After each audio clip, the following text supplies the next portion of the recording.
In this video, we'll be talking about Newton's second law of motion, but specifically for rotation. So, what is Newton's second law of motion for rotation? Well, the rotational equivalent of force is torque. And the mass equivalent of rotation is moment of inertia. And the acceleration equivalent of rotation is angular acceleration. So if you were to just replace all these values in Newton's second law of motion, torque with force, moment of inertia with mass, and angular acceleration with acceleration, you will get some formula that looks like this. And this formula can be used to solve for torques. Now, if you don't understand torques well enough, I have a video that explains torque. And it's just an introduction to solving for torque using even the cross products. So link will be down in the description.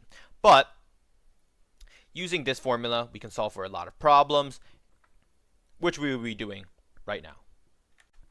For this problem, you have a force of 180 newtons tangential to a 75 kilo grindstone with a radius of 2.8 meters. So if I were to draw this out, let's draw the grindstone. You can sort of imagine it as something like a spinning stone wheel. And its description is a solid disc. So this is going to be important for when you calculate your moment of inertia. You'll know which formula to use. But we have a grindstone, and we have a force of 180 newtons tangential to this. So 180 newton tangential. Hopefully you know what tangential means. But this force is like so. And the radius is 0.28 meters. Let's write down 0 r, which is 0.28 meters. This force is 180 newtons. What is the torque exerted by this force? Well, the formula for torque is a cross product. So we're not using Newton's second law of motion for rotation yet, but let's solve for the torque using our cross product. So the magnitude of the force times the radius times the sine of the angle between them. Well, due to the fact that this force is tangential to this grindstone, the angle between the radius and the force are 90 degrees. And since sine of 90 is just equal to 1, we can just kind of remove it. So this problem is just solely the force and the radius components. So if we multiply 180 times 0.28, you should get a torque of 50.4 Newton meters. And this is simply part A. Now, what about for part B? Well, part B asks for the angular acceleration assuming negligible opposing friction. So now we can use Newton's second law of motion for rotation. But first, we need the moment of inertia. And the reason why we need it is because we have the torque, and we're trying to solve for the angular acceleration. So this is our guy right here. So in order to solve for angular acceleration, we just need to isolate it in Newton's second law of motion for rotation. And if we isolate angular acceleration, we get torque divided by moment of inertia. But we don't have the moment of inertia of this spinning disc. So how do you calculate it? Well, the formula for the moment of inertia of a disc is mr squared over 2. So this is the moment of inertia of a disc, and I got this from a moment of inertia formula sheet. You are not to be expected most of the time to memorize the formulas, so I'll have a link down in the description for the OpenStax formula sheet. So let's calculate the moment of inertia of this disc. Well, the moment of inertia is mass, so the mass of the disc is 75 kilos, and the radius of the disc is 0.28. So 0.28 meters squared over 2. And all you need to do is just evaluate this equation. So 75 times 0.28 squared divided by 2 is equal to 2.94. kilogram meters squared. And this is the unit for moment of inertia, if you don't remember that. So all we need to do is just divide your torque of your force by the moment of inertia. So all you need to do is divide your torque by the moment of inertia to get acceleration, angular acceleration. Let's go ahead and do that. Let's move this a little bit to the side. So the torque is 50.4 Newton meters, and our moment of inertia is 2.94 kilogram meters per second. So all we need to do is divide 50 by 0.4 divided by 2.94. And all that equals to an angular acceleration of 17.4 radians per second squared. So this is part B. Okay, how about part C? Well, part C has an opposing friction. So part C has an angular acceleration. If there's an opposing frictional force of 20 newtons exerted 1.5 centimeters from the axis. So let's try to draw this out. Well, we have an opposing frictional force, so that therefore that frictional force will kind of create a force that causes the wheel to move in a clockwise direction. And because it's opposing, and because our force already that exists pulls the wheel in the counterclockwise direction, your frictional force pulls in the clockwise direction. So somewhere along here with 20 newtons. Well, our radius vector, or r vector, is exerted 1.5 centimeters from the axis. So 1.5 centimeters is just 0.015 meters. So now that we have both of these details, let's calculate the torque caused by your frictional force. So the torque caused by your frictional force is 20 newtons times 0.015 meters. And due to the fact that it doesn't give me any more details related to the angle between the two vectors, we can safely assume that the sine or the angle between the two vectors is 90 degrees. So all we need to worry about is the force and the radius. So all we need to do is 20 times 0.015, and we should get an opposing torque of 0.3 Newton meters. And we should sort of just mark this negative due to the fact that it is opposing the wheel's movement in the clockwise direction. So now that we have this frictional torque, let's find the angular acceleration now. So the angular acceleration is determined by torque divided by, let's box this in because it's important, torque divided by moment of inertia.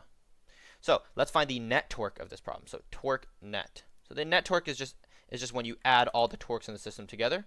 So we have a torque of 50.4, but we also have a negative torque of 0.3. So if you add these two together, you should get a total torque of 50.1 Newton meters.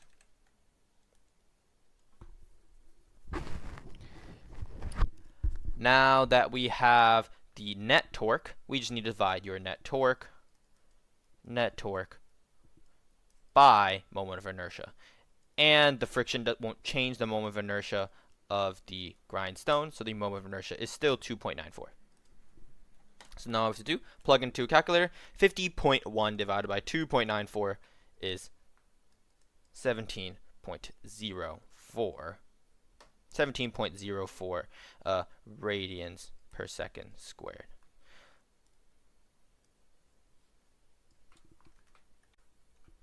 Okay, so for this problem, you have a block of mass 3 kilos at an angle of 45 degrees of an incline with a massless tether. So that matters. The massless tether just doesn't include any extra torque into the pulley system.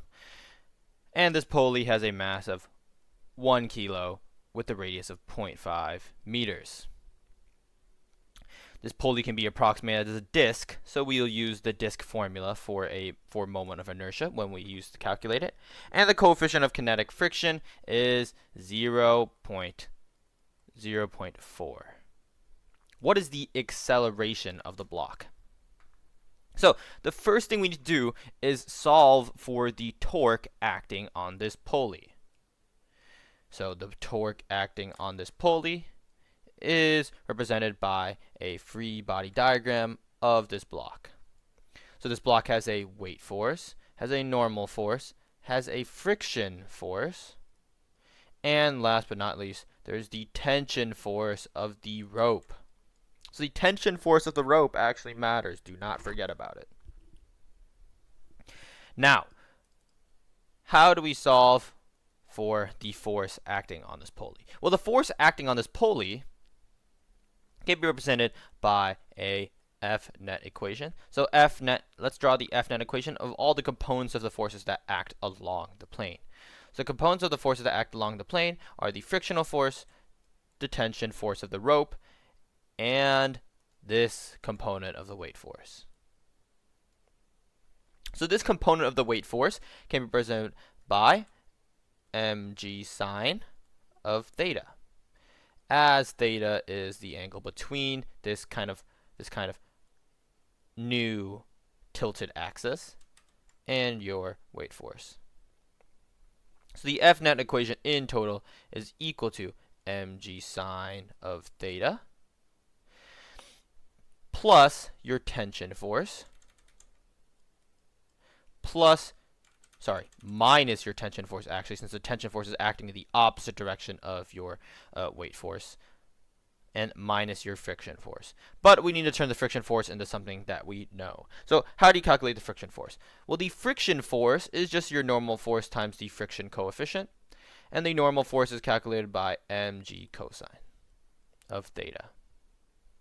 And if your normal force is mg cosine of theta, that means that your frictional force is your coefficient of kinetic friction times mg cosine of theta. Well, now that we have this net equation here, what do we do with it? Well, we know gravity, we know the mass of the block, signified by little m, and we know the angle theta, but we don't know the tension. So how do you solve for the tension? Well, the tension force is pulling against the block in this direction, but if you think logically about this, the force of the rope pulling up on the block is the same force of the rope pulling on the pulley. So if your tension force was equal to the magnitude of the tension force pulling on the pulley, then if you multiply tension by the radius of the pulley, which is force times radius, then you should get the torque, the net torque acting on this pulley. Now you might be wondering, where's the, actually let's undo that. You might be wondering, where's the sign here? Well, technically the angle between the tension force and the pulley's radius is just 90 degrees, so we omitted the 90. Okay, so now that we have our net torque here represented by tension, we can set this equal to moment of inertia times angular acceleration. I don't know if you see where I'm going at here, but I'm trying my best to turn all the variables, all the unknown variables in this equation into linear variables. So, what is the moment of inertia of the disk? Well, the moment of inertia of this disk is equal to mass times radius squared, since this is the formula for the moment of inertia of a disk. And the angular acceleration is equal to linear acceleration over the radius of the disk. So, if I substitute in values like so, if I substitute in the values for moment of inertia, let's actually write big M signifying the mass of the pulley, and R squared divided by 2 times the angular acceleration, which is just linear acceleration times radius, we get a formula that looks like this. Well, if you do a little bit of algebra, all the radius values actually cancel out, and you get left off with an equation that looks like this. Well, you have tension, your tension force should be equal to your mass of the pulley times the linear acceleration over 2. So we have your tension force in terms of the values we know. We have your tension force in terms of the mass of the pulley, which is 1 kilo.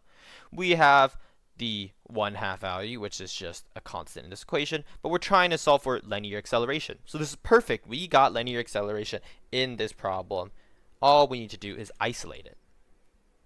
So if we set up our F net equation again, we'll have mg sine of theta, and then minus our new tension. So our new tension substitute in terms of the values we know. So capital M times the acceleration, linear acceleration, minus the frictional coefficient times mg of the cosine of the angle of incline. So F net is also equal to acceleration. And all we need to do is do some algebra and isolate both of these acceleration values. So how do you do that? Well, I'll move all the acceleration terms to one side of an equation.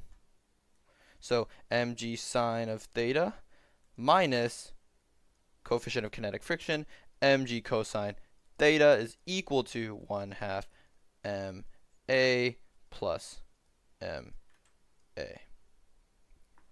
So if I factor out acceleration here, you should get another term that looks like this, plus m. And now if I divide this term on both sides of this equation, so 1/2 m plus lowercase m, you should get an isolated acceleration. Wait, actually, let's use the eraser tool rather than undo. So I can erase this part, move these together,